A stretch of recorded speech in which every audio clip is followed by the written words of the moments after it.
Oke,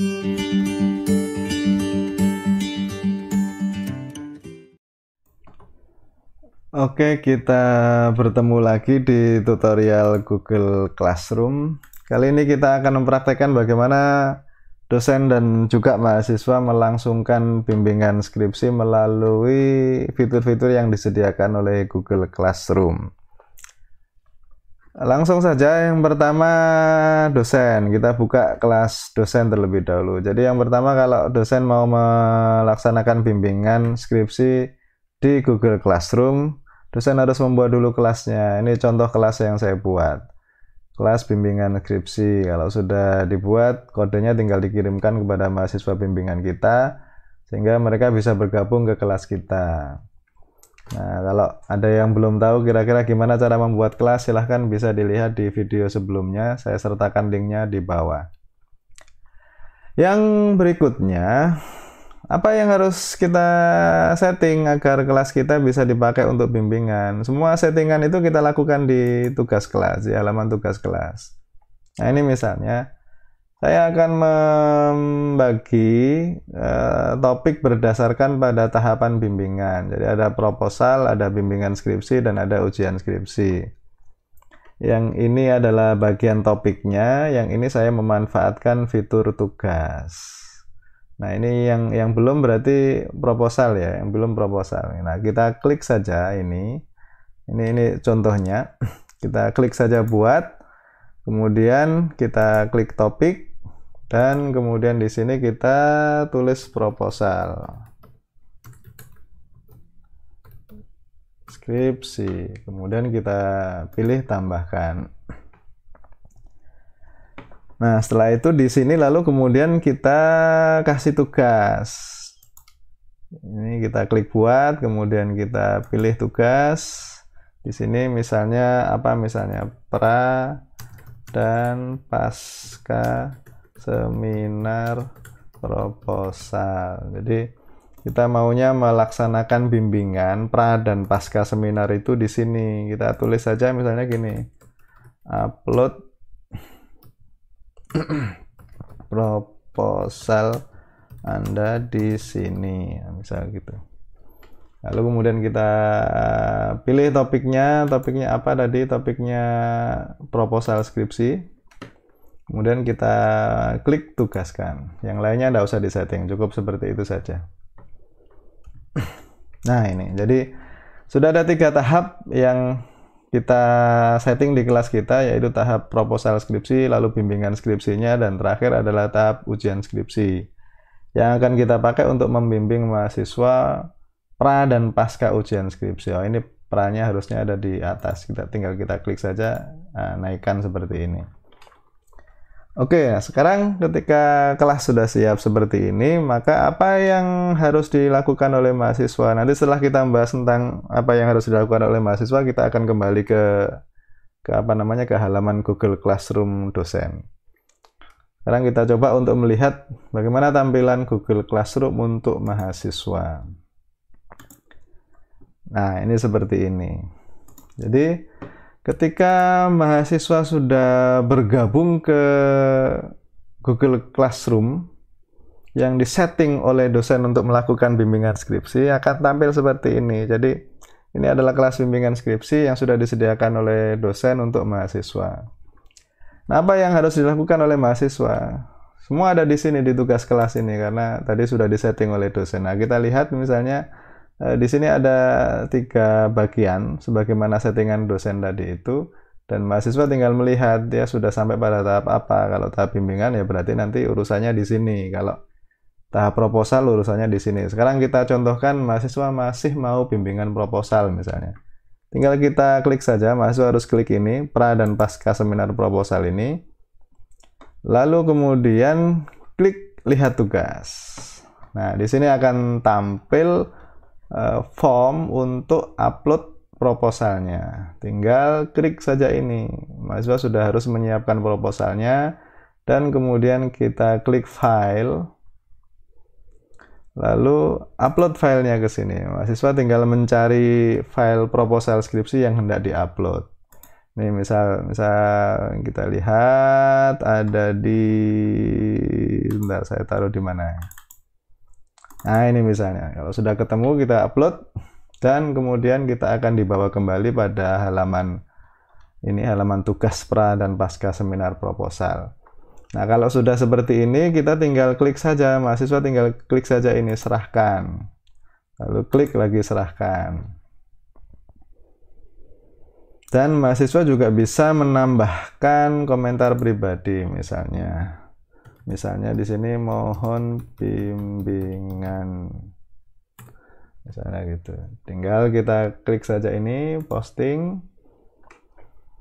Nah kalau sudah muncul tampilan seperti ini berarti proposal kita sudah kita serahkan dan dosen pembimbing kita juga bisa membaca komentar pribadi yang kita tujukan untuk dosen. Nah selanjutnya kita akan kembali ke tampilan Google Classroom dosen. Jadi setelah menerima proposal dari mahasiswa, apa yang harus dilakukan oleh dosen? Oh ya, sebelumnya mahasiswa perlu juga untuk menghubungi dosen melalui telepon atau WhatsApp misalnya. Kenapa? Karena biasanya dosen mengakses Google Classroom itu via laptop dan oleh karena itu dosen tidak mendapat notifikasi. Jadi walaupun kita sudah menyerahkan proposal kita, mengupload proposal kita, tapi besar kemungkinan dosen belum tahu bahwa kita sudah menguploadnya, mahasiswa sudah menguploadnya. Kenapa? Karena dosen tidak mendapatkan notifikasi. Nah, biar proses bimbingan itu bisa berlangsung secara cepat, dosen segera tahu bahwa mahasiswa sudah mengupload proposalnya, mahasiswa perlu menghubungi dosen misalnya melalui pesan WhatsApp atau media yang lain. Nah, sekarang kita kembali pada tampilan dosen. Tadi kan mahasiswa sudah mengirimkan proposalnya. Dosen tinggal membuka saja, tinggal buka. Kalau proposal berarti di sini kita klik ini. Nah, kita lihat bahwa sudah ada satu mahasiswa yang menyerahkan atau mengupload proposalnya. Kita tinggal klik ini saja atau ini juga bisa. Tugas, lalu kemudian di sini ini ada daftar mahasiswa yang menyerahkan proposalnya. Ini cuma satu berarti akan tampil ini. Kita klik saja ini. Filenya ini kita klik dan kemudian dia akan tampil di sini. Nah, ini file yang sudah dikirimkan oleh mahasiswa ke dosen. Nah, bagaimana cara memberikan catatan-catatan? Gampang. Jadi dosen tinggal memblok saja bagian yang perlu dikasih catatan. Misal ini misalnya, ini kan harusnya catatan kaki bukan catatan perut. Kita tinggal klik saja ini. Kita klik. Bentar, kita blok dulu. Lalu kemudian di sini ada tanda plus. Kita klik ini dan kita kasih komentar. Misal rubah jadi catatan kaki misalnya. Kalau sudah, lalu kita kirim komentarnya. Kita cari yang lain, misal ini misalnya kita blok lagi. Bentar, kita blok. Bentar. Oh, kok susah ngebloknya, bentar. Nah, ini dia. Nah, misalnya kita blok ini, lalu kemudian kita tambahkan komentar lagi. Apa misalnya? Tambahkan data dari lapangan, misalnya ya. Nah, misalnya seperti itu. Lalu kemudian kita klik komentar. Dan begitu seterusnya. Jadi kita tinggal menyorot saja, memblok saja mana bagian-bagian yang menurut kita perlu diperbaiki dan setelah itu kita klik komentar tadi itu. Kalau kita sudah merasa cukup memberikan masukan-masukan pada mahasiswa, dosen tinggal klik ini saja, kembalikan. Kita klik ini dan kemudian kita klik kembalikan. Nah, kalau sudah tampilannya sudah seperti ini, kembalikan ini berubah menjadi tampilan apa ini, grey seperti ini, itu berarti proposal yang sudah kita kasih catatan revisi itu sudah diterima oleh mahasiswa. Untuk memastikan kita bisa mengirimkan WhatsApp sebagaimana tadi ke mahasiswa karena besar kemungkinan mahasiswa tidak mendapat notifikasi bahwa tugasnya sudah kita kasih catatan atau proposalnya sudah kita kasih catatan perbaikan. Nah, sekarang kalau misalnya dosen juga ingin memberikan catatan-catatan, komentar pribadi, maksud saya, dosen juga bisa menambahkan komentar di sini. Ini tadi komentar dari mahasiswa. Nah, kita bisa menambahkan komentar lain di sini. Ini komentar dosen misalnya.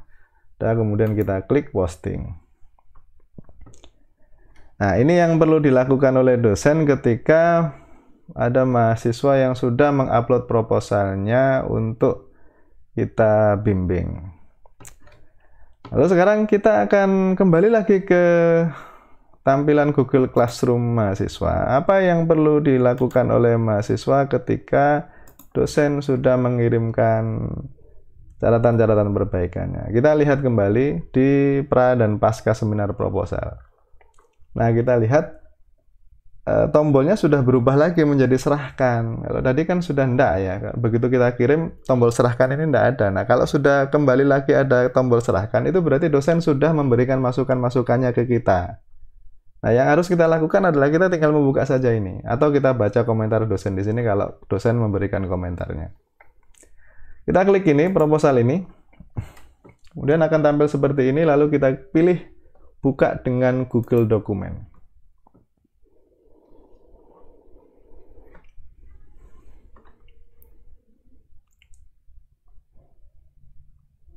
Nah, setelah itu kita punya dua pilihan kalau sudah seperti ini. Kita lihat bahwa di sini catatan-catatan dosen, catatan perbaikan dari dosen itu bisa kita lihat di sini. Nah, kita punya dua pilihan.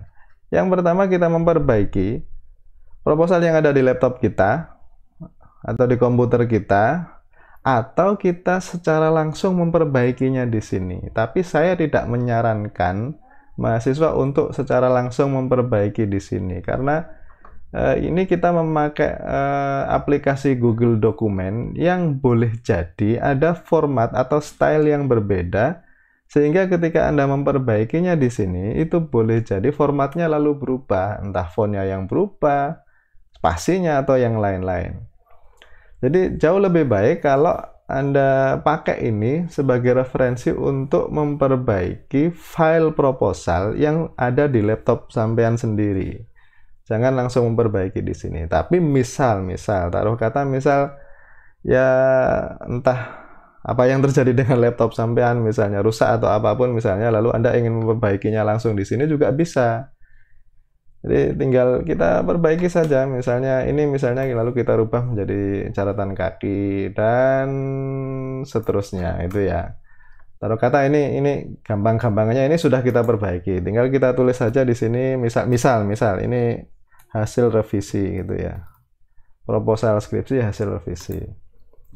Nah, setelah itu jangan lupa untuk merubah nama filenya, biar nanti ketika kita mau menyerahkan kembali ke dosen, kita tidak bingung, mahasiswa tidak bingung. Di mana nama filenya? Kalau ini kan judul proposalnya, yang ini adalah nama filenya, di sini dia. Kita tulis saja, misalnya terserah Anda, misalnya tulis begini, misalnya revisi, misalnya, nah seperti ini. Nah, ini berarti nama filenya sudah berubah.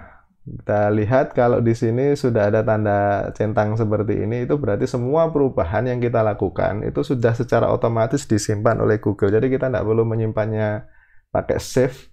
Google sudah secara otomatis akan menyimpannya. Nah, kalau sudah kita perbaiki, kita revisi sesuai dengan usulan-usulan dari dosen, sesuai dengan catatan perbaikan dari dosen, kita bisa menutupnya kembali. Kita bisa menutupnya, lalu kita kembali ke halaman Google Classroom. Nah, ini misalnya. Nah, sekarang bagaimana caranya menyerahkan kembali proposal yang sudah kita perbaiki secara online tadi itu? Kita tutup ini, kita buang ini dulu. Dengan mengklik ini, tanda silang ini, kita klik ini. Lalu kemudian kita klik tambah atau buat. Nah, ingat bahwa kita tadi merevisi atau memperbaiki proposal kita secara online, dan oleh karena itu dia tidak ada di laptop kita atau komputer kita, adanya di Google Drive. Nah, jadi kita klik ini, kita klik Google Drive, jangan klik file. Kalau file itu berarti proposal yang Anda perbaiki itu proposal yang ada di laptop Anda dan bukan yang ada di Google Classroom itu. Nah, karena kita tadi memperbaiki secara langsung di Google Classroom dengan memanfaatkan fitur Google Dokumen, jadi dia disimpan di Google Doc. Kita klik saja Google Drive. Lalu kemudian, nah kita lihat di sini. Di sini ada file baru namanya proposal revisi. Kalau tadi ini kan proposal saja, ini proposal saja. Yang kita serahkan itu nama filenya cuma proposal gitu saja. Nah, yang ini nama filenya adalah proposal skripsi yang sudah kita revisi tadi, sudah kita rubah namanya. Atau kalau misalnya di sini tidak ada, misalnya kita bisa melihatnya di drive saya ini. Drive saya, lalu kita pilih, nah ini dia proposal revisi. Tinggal kita sisipkan saja, kita klik ini, sisipkan. Nah, sudah. Kalau sudah seperti ini, kita klik serahkan.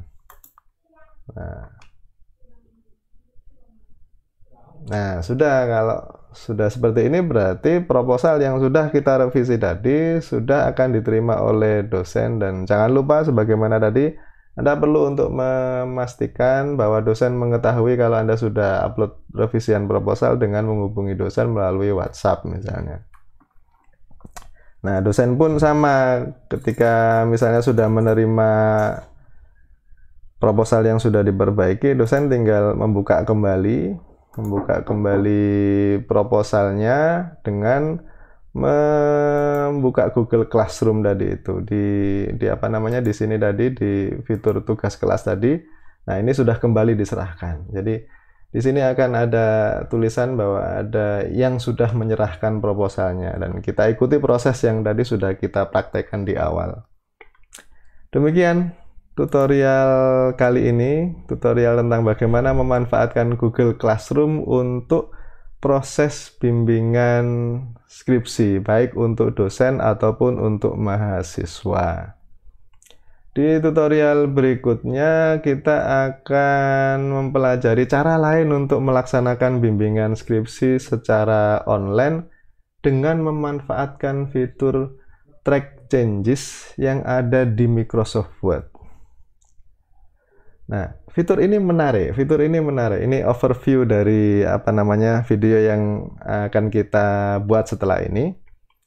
Fitur track changes di Microsoft Word ini menarik. Kenapa? Karena dia mampu merekam semua perubahan yang sudah dilakukan oleh mahasiswa kita.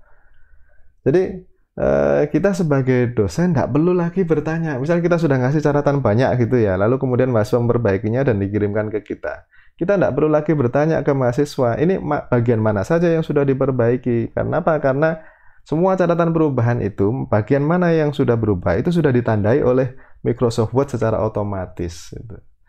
Di mahasiswa juga enak. Kenapa? Karena dia tidak perlu menjelaskan ke dosen ini saja, ini bagian-bagian ini yang sudah saya perbaiki. Tidak perlu. Jadi dosen enak, mahasiswa juga enak. Dosen tidak perlu kemudian membaca ulang keseluruhan naskah yang seringkali melelahkan itu. Dan mahasiswa juga tidak perlu kemudian menjelaskan ulang ke dosen apa saja yang sudah diperbaiki. Nah, selengkapnya kita akan bertemu di tutorial berikutnya.